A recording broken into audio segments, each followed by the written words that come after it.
بسم اللہ الرحمن الرحیم۔ آپ کی خدمت میں تارک الصلاۃ کے بارے میں بیان کرنا ہے۔ تارک الصلاۃ کسے کہا جاتا ہے؟ پہلا سوال یہ۔ دوسرا یہ، تارک الصلاۃ سے کیا ہم رابطہ رکھ سکتے ہیں؟ اس میں کوئی حرج تو نہیں ہے؟ تیسرا سوال یہ، تارک الصلاۃ شخص سے جو نماز کو ادا نہیں کر رہا ہے، ایسے شخص سے شادی کر سکتے ہیں کیا نہیں؟ کیا تارک الصلاۃ کافر ہے؟ کیا نجس ہے؟ ان تمام سوالوں کے جواب آپ کو اس ویڈیو میں دیے جائیں گے۔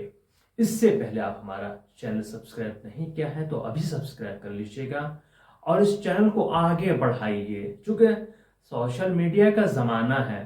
اگر یہ چینل آگے بڑھے گا، نوجوان، بوڑھے، بچے، میل فیمیل سب ان چیزوں سے، ان احکام سے آشنا ہو سکتے ہیں اور انشاءاللہ ضرور ہوں گے۔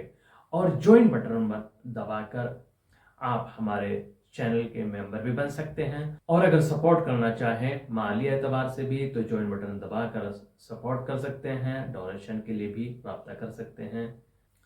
تارک الصلاۃ کسے کہا جاتا ہے؟ تارک الصلاۃ ایسے شخص کو کہا جاتا ہے جو نماز ادا نہ کرتا ہو، جو بالکل نماز نہ پڑھتا ہو، یعنی تارک یعنی نماز کو ترک کرنے والا انسان، تارک الصلاۃ۔ ایسے انسان کو تارک الصلاۃ کہا جاتا ہے جو نماز کو ترک کرتا ہو، جو کبھی نماز نہ پڑھتا ہو۔ دوسرا سوال یہ ہے، کیا اگر ہم ایسے شخص کے گھر جائیں جو نماز ادا نہیں کرتا ہے، جو کبھی نماز نہیں پڑھتا ہے، تو کیا ہمارا اس کے گھر پر جانا اور کھانا پینا یہ سب چیزیں جائز ہے کیا نہیں؟ آپ کا ایسے شخص کے گھر پر جانا جو تارک الصلاۃ ہے، نماز کبھی ادا نہیں کرتا ہے، اور اس سے ملنا، اس کے یہاں پر کھانا پینا، اس چیز میں کوئی حرج نہیں ہے۔ لیکن جب آپ اس کے گھر پر جا رہے ہیں، آپ کی ذمہ داری بنتی ہے کہ آپ اس کو امر بالمعروف کا حکم دیں، یعنی نیکی کا حکم دیں۔ نیکی کا حکم یعنی کیا؟ یعنی دعوت اسلام دیں، نماز کی طرف اس کو بلائیے، اس کو کہیے کہ دیکھیے ایک مسلمان پر فرض ہے، نماز واجب ہے، اور تارک الصلاۃ کی بہت زیادہ مذمت کی گئی، واقعی بہت زیادہ مذمت کی گئی حدیث میں، روایات میں، کہ آپ نماز پڑھیں، اس کو سمجھائیے گا، انشاءاللہ اس پر اثر ضرور ہوگا۔ اور اگر آپ کا اس سے ملنا اس کو بڑھاوا مل رہا ہو کسی بھی چیز میں، یا چونکہ تارک الصلاۃ ہے تو اس کو اس کام میں بڑھاوا مل رہا ہو، تو آپ کے اوپر واجب ہے، یعنی احتیاط واجب کی بنا پر آپ اس سے ناراضگی کا اظہار کریں کہ ہم آپ سے ناراض ہیں چونکہ آپ نماز ادا نہیں کرتے ہیں، تو اس طرح پھر آپ انشاءاللہ ضرور نماز ادا کریں گے۔ دوسرا سوال یہ، اگر ہم اس کے گھر پر کھائیں یا پئیں تو اس میں کیا حرج ہے؟ اس میں بھی کوئی حرج نہیں ہے۔ تیسرا سوال یہ، جو تارک الصلاۃ ہے، ہم چاہتے ہیں اپنی بیٹی کی شادی کرنا، کیا اس سے شادی کرنا جائز ہے؟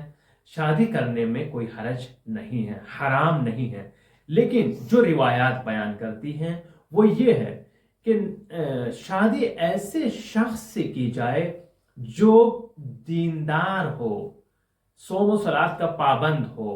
ایسے شخص سے تاکید کی گئی کہ ایسے شخص سے شادی کی جائے جو بے دین ہو، بے نمازی ہو، ایسے شخص سے منع کیا گیا ہے۔ ہو سکتا ہے آپ گمراہ ہو جائیں یا گمراہی کی طرف آپ کو لے کر جائے۔ تاکید یہ ہے دیندار اسلام سے شادی کی جائے، جو متقی پرہیزگار ہے اس شخص سے شادی کی جائے۔ بے نمازی کی بہت زیادہ مذمت کی گئی ہے، بہت زیادہ، یہاں تک کہ کہا کہ اگر بے نمازی آپ کے پڑوس میں ہیں تو ایسے شخص کی دعا قبول نہیں ہوتی ہے، اتنی زیادہ مذمت کی گئی ہے۔ اور آخری سوال یہ کہ جو کہتے ہیں کہ بے نمازی کافر ہوتا ہے، نجس ہوتا ہے، نہیں، نماز نہ پڑھنا اس کے کفر کا سبب نہیں بنتا ہے، اور نہ وہ نجس ہے۔ ہاں، اس نے گناہ کبیرہ انجام دیا ہے، لیکن نہ وہ نجس ہے نہ وہ کافر ہے، یعنی نماز نہ پڑھنا کفر کا سبب نہیں ہوتا ہے، اس نے گناہ انجام دیا ہے. آپ ایسے شخص کو امر بالمعروف کی دعوت دیں اور اس کو بلائیں، نماز کی طرف لے کر آئیں، مسجد کی طرف لے کر آئیں. یہ ہم سب کا، آپ کا فریضہ ہے. لیکن بہت افسوس کا مقام ہوتا ہے، خداوند عالم نے انسان کے لیے اس کائنات کو پیدا کیا ہے اور اس کے اوپر صرف 17 رکعت نماز کو واجب قرار دیا ہے.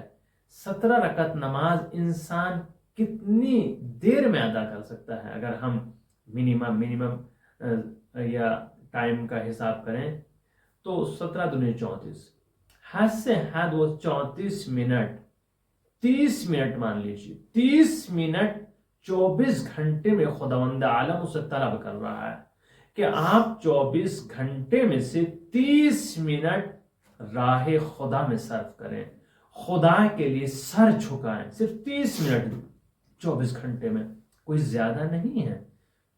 آپ 10 منٹ، آپ صبح 10 منٹ صبح میں نہ صحیح، 5 منٹ صبح میں مان لیجئے گا، اور باقی جو ہیں وہ ظہر میں، جو ظہر اور عصر کی نماز ہوتی ہیں، اور اسی طریقے سے پھر نماز مغربین جو مغرب اور عشاء کی نمازیں ہوتی ہیں، 25 منٹ ان دونوں نمازوں کے لیے اور 5 منٹ صبح کی نماز کے لیے. خداوند عالم نے آپ سے مال نہیں مانگا ہے، خداوند عالم آپ سے کسی اور چیز کا مطالبہ نہیں کر رہا ہے، صرف مطالبہ راہ خدا میں قدم بڑھانے کے لیے ہے.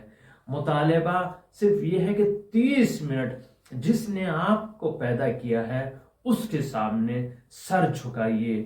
آپ دیکھ سکتے ہیں دنیا میں اگر انسان کسی شخص کو مادی چیز دلا دے، یا مثلا فرض کرے کوئی جاب دلا دے، تو زندگی بھر کہتے ہیں کہ بھائی ہم آپ کا احسان نہیں بھولیں گے، آپ نے بہت بڑا ہمارے لیے کام کیا ہے، اور اس کے لیے دعوتیں وغیرہ کی جاتی ہیں اور اس کا بہت زیادہ احترام و اکرام کیا جاتا ہے. یعنی ایک انسان جس نے چھوٹی سی چیز آپ کو ادا کی ہے اس کے لیے آپ جھکے رہتے ہیں. لیکن وہ خدا جس نے زندگی کے لیے آپ کی تمام چیزوں کو فراہم کیا ہے، اس کائنات کو آپ کے لیے خلق کیا ہے، کیا آپ اس کے لیے 30 منٹ نہیں نکال سکتے؟ 30 منٹ کوئی زیادہ نہیں ہے. اور یاد رکھیے گا، جو انسان خدا کے سامنے جھک جائے گا، خدا کے سامنے جھکتا رہے گا، انشاءاللہ دنیا میں وہ کسی دوسرے کے سامنے نہیں جھکے گا. کیونکہ جو خدا کے سامنے جھک رہا ہے، خدا اس کے سامنے تمام انسانوں کو جھکا دے گا. یہ اس کا وعدہ ہے. عزت چاہتے ہو تو خدا کے گھر میں آئیے، مقام چاہتے ہو تو خدا کے گھر میں آئیے، دولت چاہتے ہو تو خدا کے گھر میں آئیے. رات کی تنہائی میں آ کر سر سجدے میں رکھ کر دعا کریں، مالک میرے گناہوں کو معاف فرما. میں جانتا ہوں میں گنہگار ہوں، لیکن اتنا جانتا ہوں تو رحمان بھی ہے، تو رحیم بھی ہے، تمام گناہوں کو بخش سکتا ہے. خداوند عالم انشاءاللہ آپ کی دعا کو قبول فرمائے گا اور آپ کی مشکلات کو آسان فرمائے گا. انشاءاللہ دعا گو ہوں کہ آپ تمام قوانین الہی پر، تمام قوانین اسلامی پر عمل کریں گے اور دوسروں کو اس چیز کی تاکید کریں گے. آپ سے گزارش ہے مکتب جعفری چینل احکام کو زیادہ سے زیادہ شیئر کریں اور سبسکرائب بھی کروائیے تاکہ یہ چینل آگے بڑھے اور ہم آپ تک ہر مسئلے کا حل آپ کی خدمت میں پیش کرتے رہیں اور تمام مسائل فقہی کو آپ کی خدمت میں بیان کرتے رہیں. آپ سبسکرائب کر کے ہمارا تعاون ضرور فرمائیے گا. اگر آپ آن لائن کلاسز پڑھنا چاہتے ہیں تو مکتب جعفری سے رابطہ فرمائیے.